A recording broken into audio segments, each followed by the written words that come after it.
Just loading. Okay.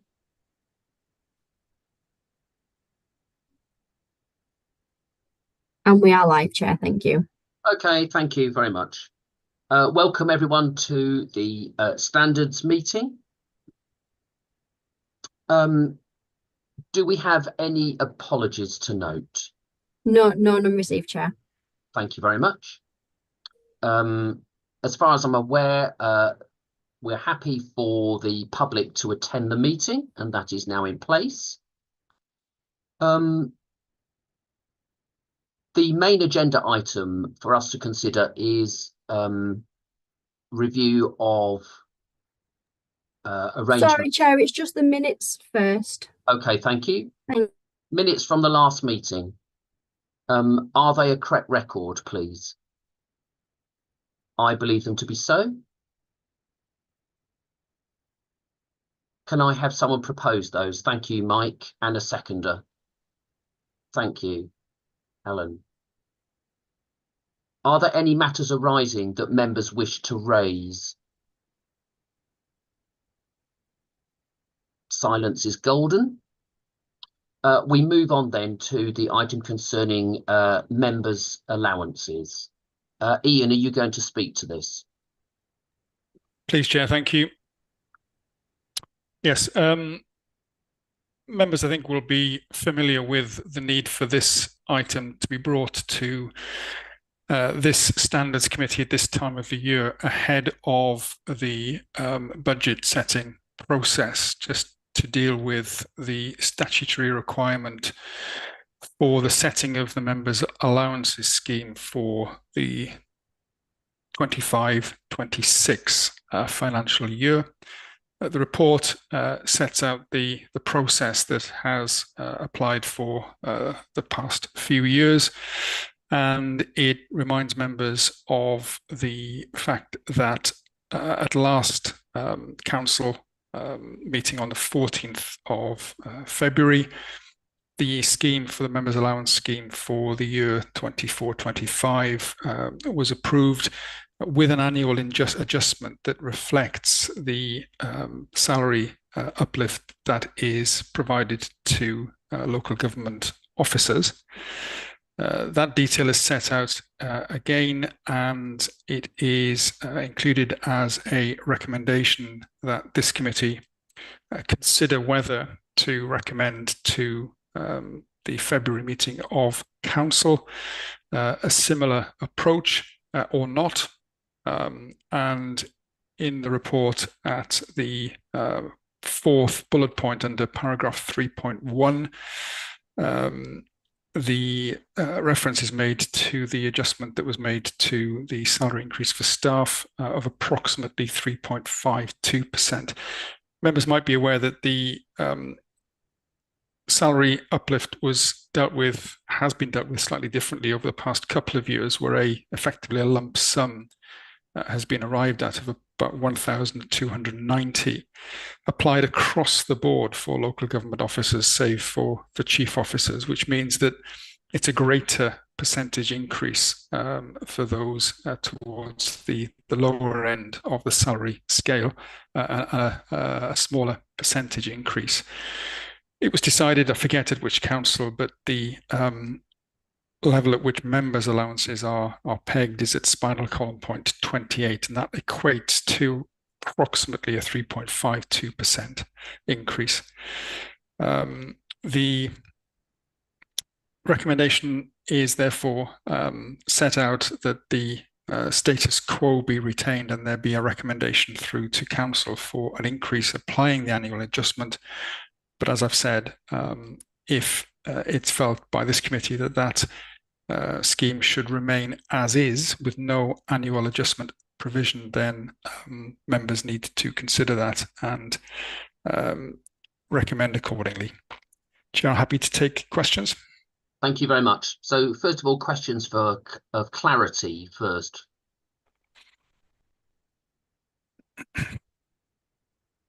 Okay, in which case the floor is open for discussion. Chair, can I just ask a question? Yep.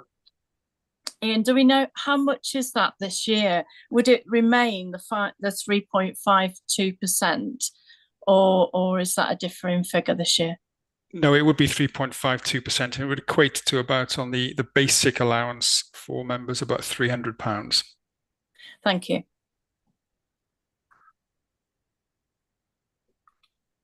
Helen. Actually, not on this point, but Councillor Patience just raised that the live stream or YouTube link isn't working. So I just wanted to make you aware of that. Thank you. Sorry, it's not on this point, but just thought I'd raise it because it had been raised to me. Okay, thank you very much.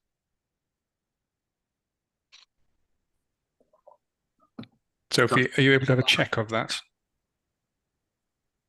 Sorry, yes. I've checked and we are live on YouTube. I'm not sure if maybe the link isn't working, but if you go to the YouTube channel, we are live. Okay, thanks.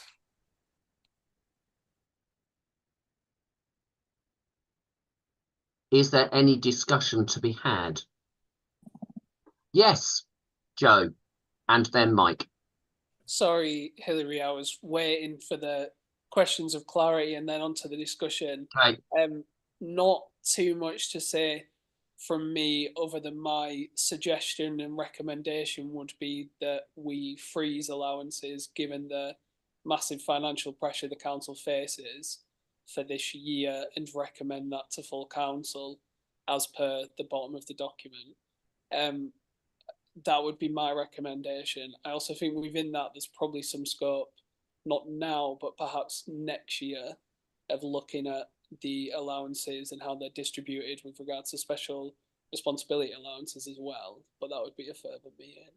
But that would be my feelings. I think given where we're at in terms of deficit and in terms of how difficult things are, I don't think that even though I think the total amount of increasing the allowances by this percent, I think Ian, you said was in the region of £30,000.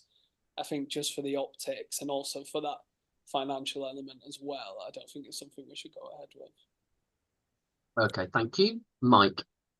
I think my feelings on this have been repeated at a number of these meeting standards committees, in the sense that I inherently support Joe. However, I think there are individuals who would be adversely affected by this. Some people who have reduced their working hours specifically to do their council work. I can think of one in particular who's gone to a 4-day week, and therefore the allowance supplements him moving to a 4-day week. So I'm not adverse as last year in voting for this. However, I think we should be encouraging those councillors who don't actually need it not to accept it. And I don't want to blow my own trumpet. I've not accepted it for 2 out of 3 years. I think Councillor Dickinson has done something similar as well. We both, I think, quoted ourselves at full council for that. But I think we should, as a minimum, if we do vote for this, we should be encouraging all councillors to who don't necessarily need it not to take it this year. Okay, that would be my point. And I now see Councillor Scott Patience, someone's gone and helped him with his IT skills. Thanks. So there we go. Thank you. Helen. Yeah, I'm in agreement with Councillor Barnes on this one. I think, like he says, there is those that are adversely affected. People have reduced their working hours, and if they'd carried on in their full-time day job, then they'd probably have a salary increase by now. So it seems fair to treat the councillor role the same. It is tied to that annual salary increase for a reason. And I think those that would be adversely affected are those who we most want to, become councillors and stick at it. So I think I'm in agreement with, making people aware and making sure people really are aware of how they can decline that allowance. But I do think it's tied to the increase for a reason. I'd be recommending that we stick with that. Thank you. Councillor Isott. I would just like to support Joe in the freezing of the allowance. It would be my agreement from a financial perspective for the council at the minute. Short and sweet. Thank you. There are people who haven't spoken, so I'll just pause just to allow those who haven't spoken if they wish to.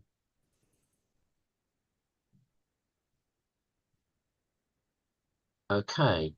Chair, can I just clarify then? I think on process and procedure, I think we have a recommendation from Councillor Joe Thompson that it's recommended to council that it should not apply the annual adjustment.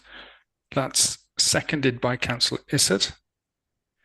But then I think I'm right in saying that we have an amendment to that, which is Councillor Barnes recommending that the annual adjustment, is provided for, subject to what he said about members being free to decline it, and that has been seconded by Councillor Brundell. So it would be the amendment that would be taken first. That's a vote on Councillor Barnes's proposal to recommend to council that the members' allowance scheme be approved, continuing to apply the annual adjustment provision. Okay, just before we do that, Amanda, did you want to come in? Yeah, thank you, Chair. Yeah, I'm in agreement with what Mike has said. I think it's important that we do give people the opportunity, because at the end of the day, we haven't got an election this year. It's not something that we can, that people are going to use. But I think it's important that we can still encourage people to become candidates. And as we all know, we have frozen it over the past few years. I think it's important that we do give people, if a candidate was to look at how much we actually get paid for the amount of hours that we do, I think it's not great, is it? I think we all realise that, but I'm aware that I think we should freeze it this year, but also, as Mike has said, just give people that opportunity to take it if they need it. Thank you. I think it's also quite important that we use language carefully. It is not pay. It is an allowance. Yeah. So I think that's we need to be really careful. This is an allowance. You are not paid as elected members. Chair, can I just yes. Can I just clarify, just to make sure I've understood what Councillor Barnes was proposing correctly? Was I think Councillor Parsons-Hulse described it as a freeze, which I think is more in line with what Councillor Joe Thompson and Councillor Maybe I'm missing. Yeah, I might be mixing those two up. I'm Can sorry. I just clarify? What I was proposing was that we accept the 3.52, but we actively, and I'm conscious of language as well, Hilary, is that we consciously encourage members, those that are able to, not to take the allowance, which does then, it does cover all of those bases of individuals who have forsaken salary. And also, when you think about it, those younger people, individuals, it's not just salary, it's pension benefits and the like. And it is about encouraging. We are trying to be as diverse an organisation as possible. So we need to encourage people from all aspects of community into council work. And this is one way of potentially supporting that. Thank you, Councillor. That does reinforce the proposal that was described by me before Councillor Parsons-Hulse spoke. So thank you. Okay. Thanks for saying it the way you did, Mike. That's what I wanted to say. Ian, I think there's a bit more discussion before we come to voting. So I'll take Helen and then Joe. Thank you. Yeah, one comment and then one question. Comment just being that the costs associated with us doing this role have gone up, whether that's in fuel costs to and from meetings or whatever it might be. And actually the point of an allowance is to cover some of those things. I think if we all actually got down to the nitty-gritty of it and did the sums as to the costs associated, they have gone up. The question would be, I know that last year we referenced there being a more general review, and I know Councillor Thompson has mentioned that of allowances. Ian, would that be something that is automatically done anyway, given the changes coming in 2026, or is that something we should, specifically recommend? No, it's been recommended as part of Governance and Business Committee for there to be a full review of members' allowance in time for the 2026 election. So that will happen ahead of that election, so that is clearly described as to what the allowance will be. Thank you. Joe. Yeah, I shall look forward to that discussion. It seems like I'm on all the committees that you're on as well, Ian. Yeah, my point with the with around a general review is I think obviously as we've got special responsibility allowances and variance within it, it might be that within the budget constraints, regardless of what we're to do, there may be some adjustments we could make to encourage or to have, the base level be higher, but reflected by. There's all sorts we could do that would make it perhaps more equitable or different, but that's a different discussion. I think I'm conscious that we've kind of stepped into a discussion around what encourages people to be councillors and how we can break down barriers to that. And I think financial is obviously always going to be a part of that, whether we like it or not. I think allowances do come up in discussions, and when we compare ourselves to nearest neighbours and statistical neighbours, we are low in that respect. I think my feeling with that is that there's other work we can be doing already without a cost, whether it be around Amanda's work on council development, whether it be within our own roles, whether it be, in our respective parties around encouraging people to come forward. Because I think I'm conscious that I'm perhaps at a different stage in my life to other councillors, but other councillors, we've all got our own things going on, and I think there's an element of you do make sacrifices to do this role. It doesn't necessarily always feel like that's worth it, but I think there's space, whether it's here or in governance and business or through Amanda, for a wider discussion around what can be done to encourage people and to continue. We've got all-out elections in 2026 and potentially a massive influx of new councillors, and supporting them and supporting that transition is also something else we need to look at as well, beyond the financial. Thank you. Councillor Issett. Ian, am I right in saying that it was about £300 it equates to for a basic allowance? Yes. I'm just acutely aware of the optics of this currently at the minute, that we are possibly about to vote for ourselves to have an increase of £300 a month, not a month, a year, on the coldest week of the year, where pensioners are not getting £300 winter fuel allowance. I just think optics of things like that don't look great. And as a council, we can't really afford luxuries possibly, such as this. And I just wonder, I don't know. I just think a freeze would be the best way forward, personally, for me right now. And I agree with what Councillor Thompson says about there are other ways to recruit and encourage people rather than an extra £300. Okay, thank you very much. Chair, if I could just remind members, then the voting process is that you have an amendment. It's the same process that we use in council. So it's not the case that you're voting for one or the other. It's the amendment that's being taken first, and it becomes the substantive motion if it's carried. Just before we do that, we have two independent members, both of whose voices you haven't really heard. So, Andrew, I wondered whether, as the other independent member of the board, whether you had anything you might want to contribute before we go into voting.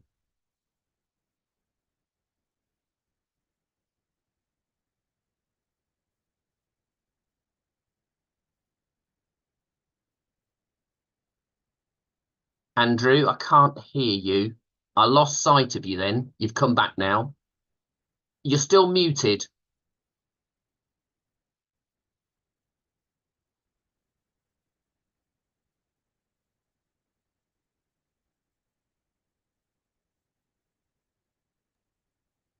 Yeah, sorry, I've got off mute now. Couldn't unmute myself. Sorry. I can hear you now. Right. Yeah, I mean, I've listened carefully to what all the councillors said, and I can see I can see the pluses and minuses on both sides. And I do appreciate the final comment, and I can't remember which councillor said it about the link to the £300, but I think we're in a place where we've got to be able to get the right councillors in the right spots at the right time. And going with what Councillor Barnes said, you know, some people may be able to afford not to take it, and I think that's probably the right thing to do. But I think it should be there to support those who really need it. And as you said, Hilary, it's not pay, is it? It's an allowance to cover all the expenses that I'm sure councillors have all the time to keep them on a level track. So I don't see any difficulties in proposing that councillors are allowed to take the rise, but I do agree with Councillor Barnes that if possible and they don't need it, then that should be publicised well as part of it. Thank you, Andrew, for that. And as the other independent member, I think you're all wonderful, and you should all have an increase in your allowances, and it's not pay, and it enables you to do your job properly. And if you are somebody who is of a working age and not living off a pension or anything, then we're talking in terms of budgets, we're talking a few pounds, we're not talking thousands of pounds in the grand scheme of things. And as chair of standards, when I look at other standards boards across West Yorkshire and beyond, Calderdale allowances are some of the lowest in the country and have not been raised substantially for a number of years now. And whilst you may decide politically now is not the time to accept, there will need to be a proper review, and there will be a time when the allowances will need to be raised substantially in line nationally with other local authorities.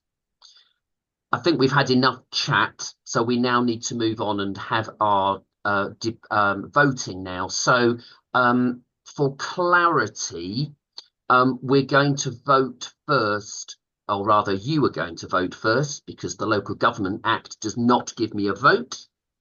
You're going to vote on the first alteration to the original motion. So I'll just ask Ian just to read out for clarity exactly what it is the first vote is on. Thank you, Chair. So it's the first one of 4.1. It be recommended to the Council that the Members' Allowance Scheme approved on 14th February 2024 be approved for the year 1st April 25 to 31st March 2026, continuing to apply the annual adjustment provision. So all those who are in favour, if you'd like to indicate by raising your hand electronically or physically, it doesn't matter. Sorry, just to clarify, is this in favour of continuing to apply the annual increase? Yes, it is. Yes, this is the motion that was the amendment proposed by Councillor Barnes and seconded by Councillor Brundell.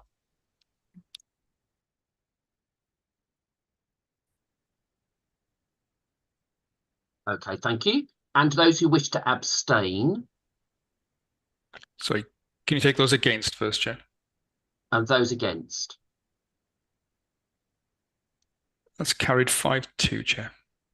Okay. So now we move to the substantial motion, yes? Yes, Chair, which now becomes that amendment as the substantive motion. If you could just take a vote on that again, just for procedure, please. Okay, fine. So those who are in favour, please indicate.